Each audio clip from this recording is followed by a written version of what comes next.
December 6, 1972.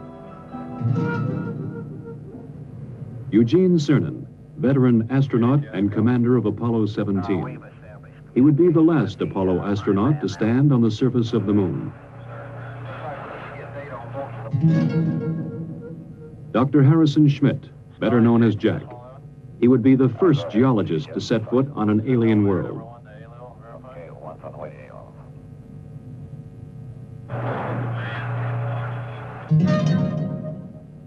Ronald Evans, command module pilot. He would remain in lunar orbit, operating a battery of experiments that would take this last close look at the moon. In the year 1675, Sir Isaac Newton was asked by his fellow scientist, Robert Hooke, how he had accomplished so much. "If I have seen further," Newton wrote, "it is by standing on the shoulders of giants."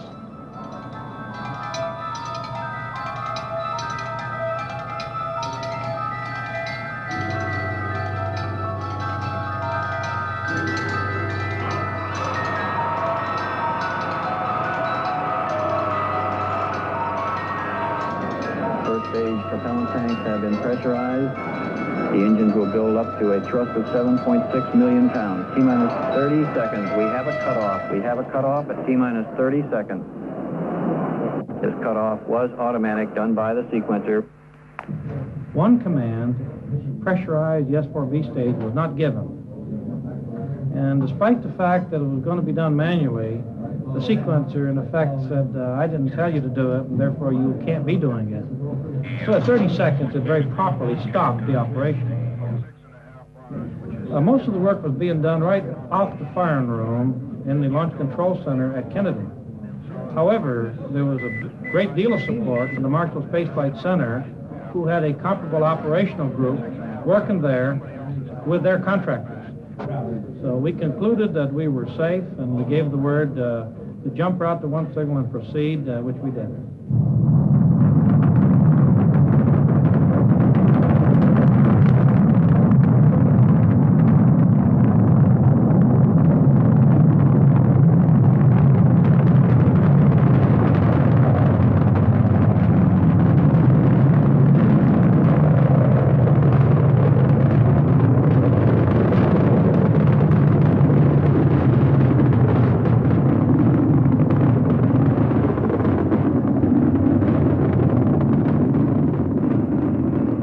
Houston, you are go for orbit. Go for orbit. Those are kind words, Robert. We're go for orbit here.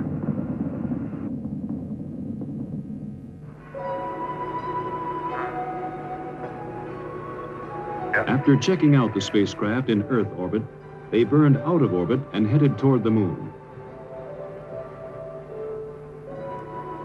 Houston, we're right in the middle of a snowstorm.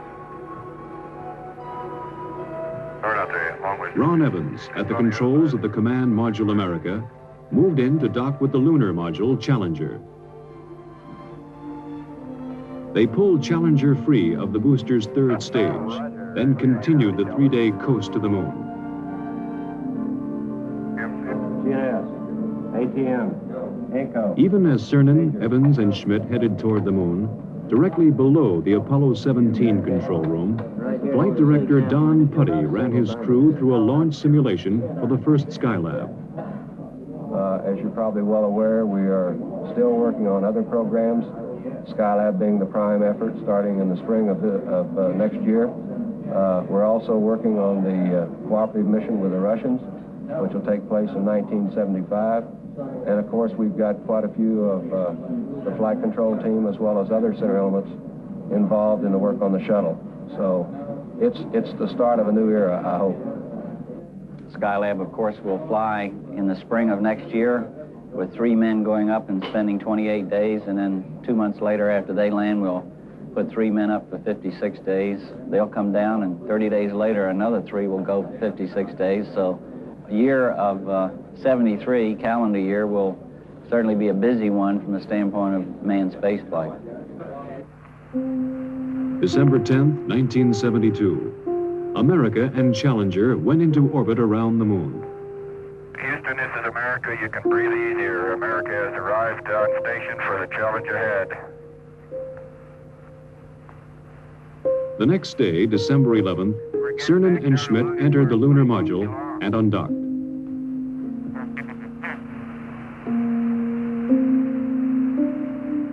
You look just as pretty in Earth light as you do in sunlight.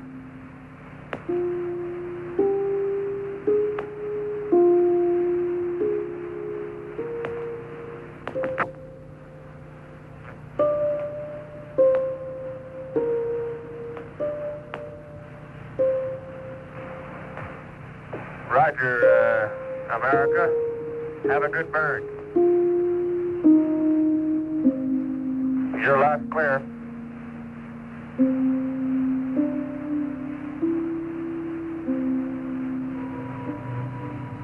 With the command module in the distance, they passed over their landing place, a valley in an area of the moon called Taurus Littrow. Here they hoped to find the youngest material yet sampled and direct evidence of lunar volcanoes.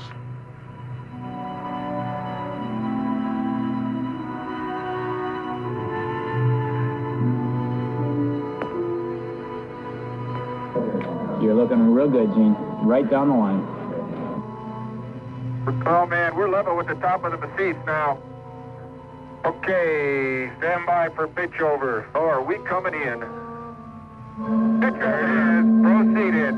And there it is, Houston. There's Camelot. Wide on target. I see it. We got them all. 42 degrees, 37 degrees, through 5,500. 53 degrees. Okay, I've got Marhay, I've got Poppy, I've got the triangle. That's 2,500 feet, 52 degrees. H-dot is good at 2,000. H-dot is good. Fuel is good. Going down at 10, cut the H-dot. The fuel's good. 110 feet, stand by for some dust. Little forward, G. Finger forward a little. 90 feet. Little forward velocity. 80 feet. Going down at 3. Getting a little dust. Going down about 2. Very little dust. Very little dust. Stand by for touchdown. Stand by. 25 feet. Down at 2. Feels good. 20 feet. Going down at 2. 10 feet. 10 feet. Contact. Stop, push. Engine stop. Okay, Houston, the Challenger has landed. Roger, Challenger, that's super. Houston, you can tell America that Challenger is at Taurus Littrow. December 11th. Cernan, then Schmidt, left the lunar module to begin their first EVA. As I step off at the surface at Taurus Littrow, we'd like to dedicate the first step of Apollo 17 to all those who made it possible. Their first job was to unload equipment, including their rover, the electric car in which they would drive to the exploration sites. That's beautiful. This has got to be one of the most proud moments of my life, I guarantee you. We thank you very much. As Cernan drove the equipment-laden rover, Schmidt carried the scientific experiments package called ALSEP. Hey, do you need me, Gene? No. I'm going to go deploy an ALSEP. Have at it. In Houston, scientists in the science support room watched, correlating and directing their movements. Okay, Bob, I've got my tools of the trade right here. As Schmidt set up the various experiments, Cernan drilled a series of holes, both to collect core samples and to implant experimental probes. Yeah. Oh, we're out in the ejector blanket of Camelot for sure now. Yeah. Man, it didn't feel like this stuff was that hard. No, I'll get it. I knew there was something I needed to get the jack in over here, other side. Let me put some weight here. Not going anywhere. Oh, he's going slowly, Bill. Very slowly. I'm gonna get this thing out now that I got it. Boy, knowledge, you know, that's what you call getting down into your work.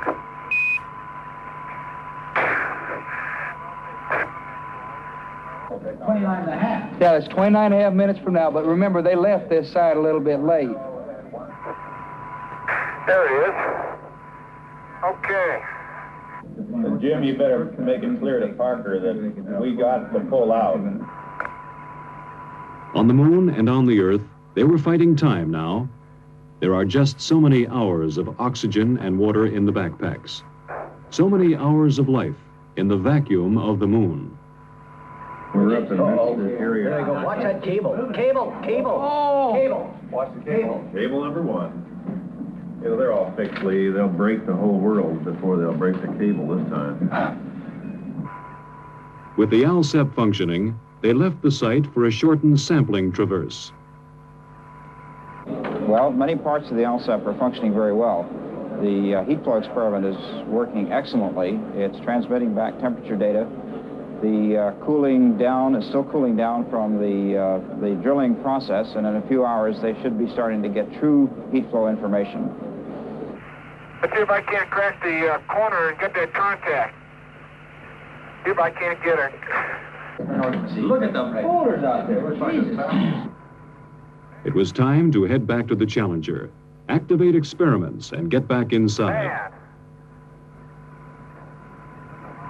I was strolling on the moon one day in the merry, merry month of December. No, May. May's the month. May, that's right. May is the year of the month. As the astronauts rested, engineers in 2 nations were working out technical problems of the Apollo-Soyuz test program, the first joint Russian and American space mission. Well, the prime purpose of the Apollo-Soyuz joint mission is to prove out a compatible docking system and demonstrate that we have compatible operational procedures that will let 2 different countries dock in space.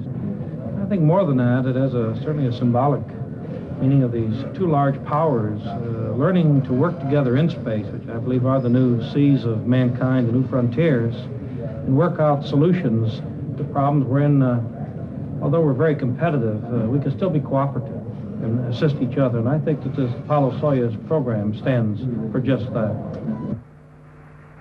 Oh, what a nice day. Oh, funny, there's not a cloud in the sky, except in the earth. Think that'll stop the dust, that way? They would have one task before they got to work exploring. The previous day, they had broken a rear fender of the rover. The dust thrown up was causing trouble. Apollo 16 commander John Young had worked that night in a pressure suit on a way to fix the fender. Oh, okay. On the moon, the astronauts put it together. The fender section formed from a lunar map, molded with tape, then held in place with clamps from the Lunar Module Telescope. It was a repair that would last the remainder of the mission. Then Schmidt moved out to place one of several explosive packages which would be detonated after they left the moon, mapping the lunar subsurface, much as earthly geologists explore for oil. Cernan would pick him up in the rover for the drive to the first site on this traverse, Station 2. They're somewhere along this rim where they can see. But they're dropping, Bill, so they must be coming across something. We're right where we wanted to be for Station 2, and it looks like a great place. Big blocks, it looks like quite a bit of variety from here. Different colors, anyway. Pretty hard, isn't it? That boulder's gonna roll. Man, that is hard. Just don't stub your toe.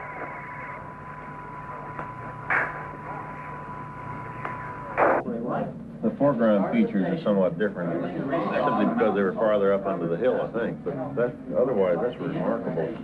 Pottery, it's obviously very cohesive because the bottom of the core is not smooth, it's very jaggedy and fragmental-like. Gene's finished with the core tube, then we should be able to go. If we get that man.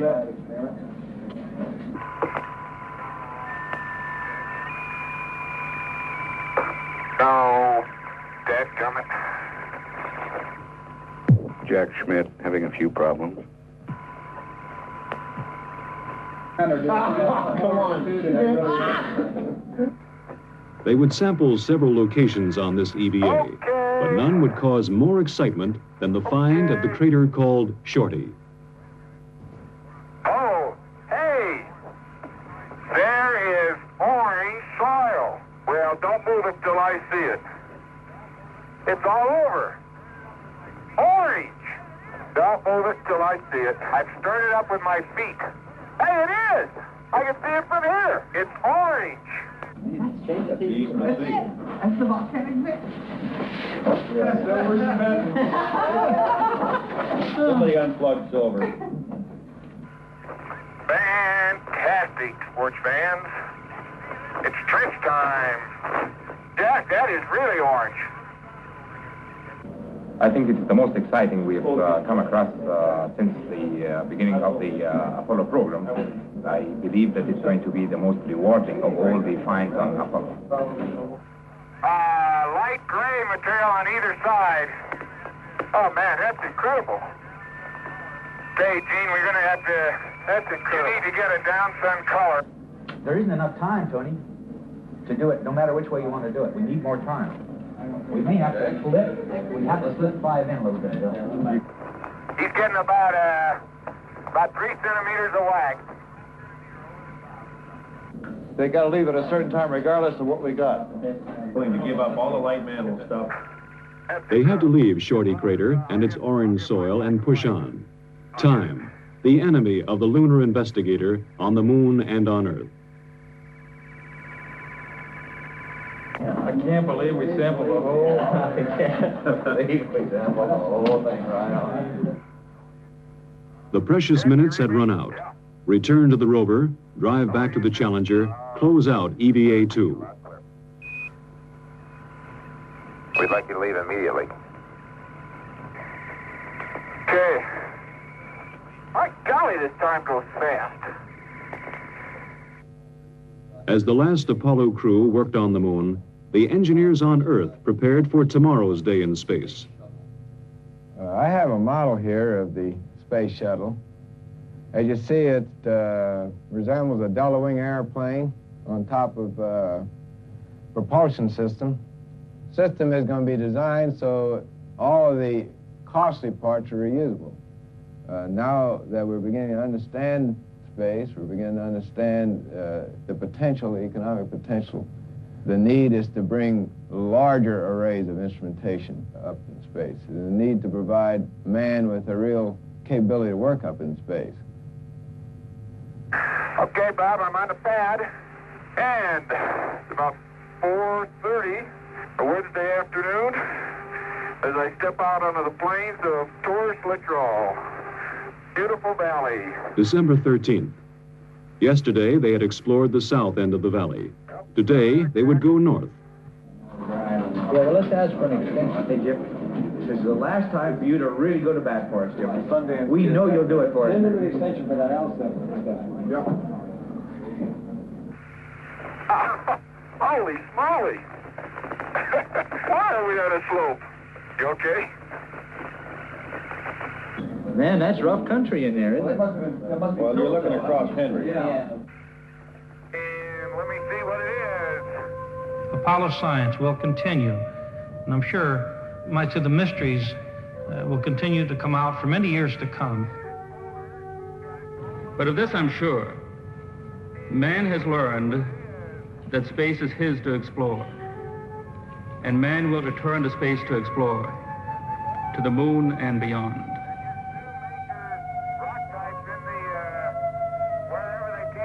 I'm firmly convinced that it's changed the whole basis of philosophy, including religion. I don't think that we've begun to see what the era of spaceflight really is. We've got a long way to go, and I hope I'm living when we leave this solar system on a venture to find another planet Earth.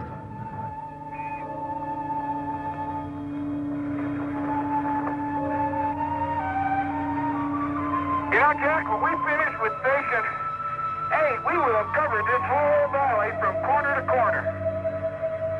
That was the idea. Once more it was time. Gene Cernan and Jack Schmitt returned to the rover to drive back to Challenger. But before they left the surface of the moon, there would be a brief ceremony. It's a rock composed of many fragments, of many sizes, and many shapes. When we return this rock, or some of the others like it, to Houston, we'd like to share a piece of this rock with so many of the countries throughout the world.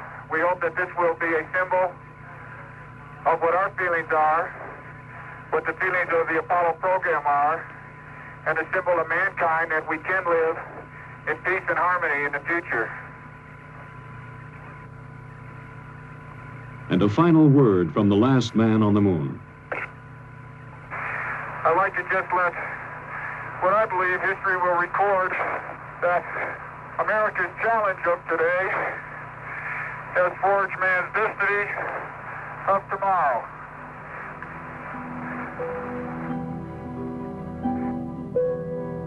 While Cernan and Schmitt closed out the last moonwalk and prepared for tomorrow's liftoff, Ron Evans worked on in orbit. Photograph, observe, describe. Keep operating the cameras and experiments in the Science Experiments Bay. In orbit, as on the surface, the seconds are precious. Possibility at this stage. How is the experiment working now? Working extremely well. We're looking for subsurface geologic structure in the broad sense, layering, for example. This is the infrared scanning radiometer. What does that do?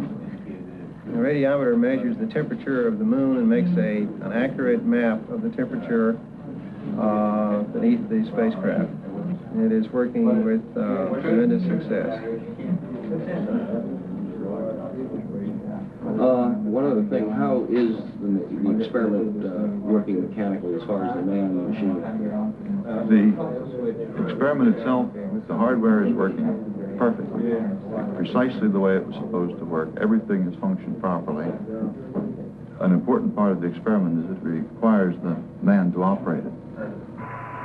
99, proceeded, 3, 2, 1, ignition. Right away, Houston. Vector good. Ag thought. Pitch over. Roger, you have good thrust.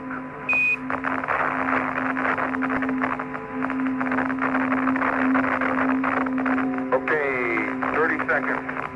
308 your number. Take coming through 1,500 feet, and H-dot looks good.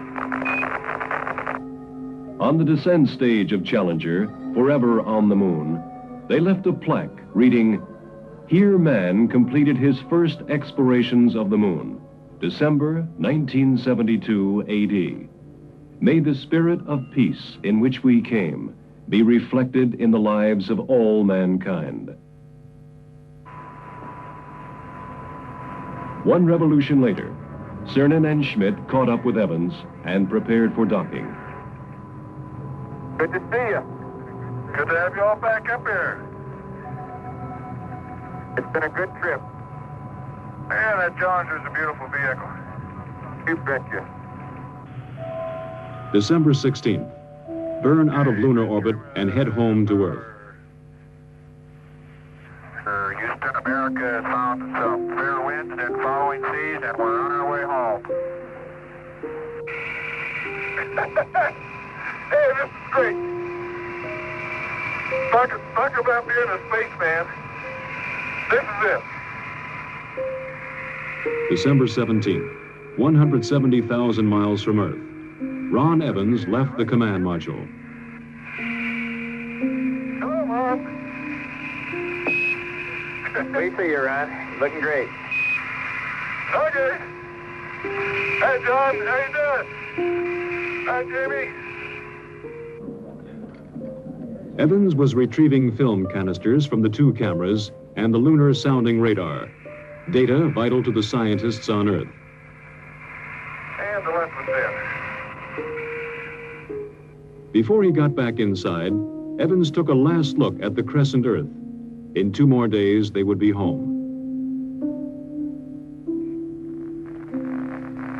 December 19th. They rode inside a 5,000-degree fireball through the atmosphere of Earth. Stowed in the spacecraft, almost 250 pounds of the moon.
This closes a golden chapter in the age of space exploration. In a way, it brings a close to what has been a very romantic era in space exploration. But, and I want to make this very strong, the book is still being written.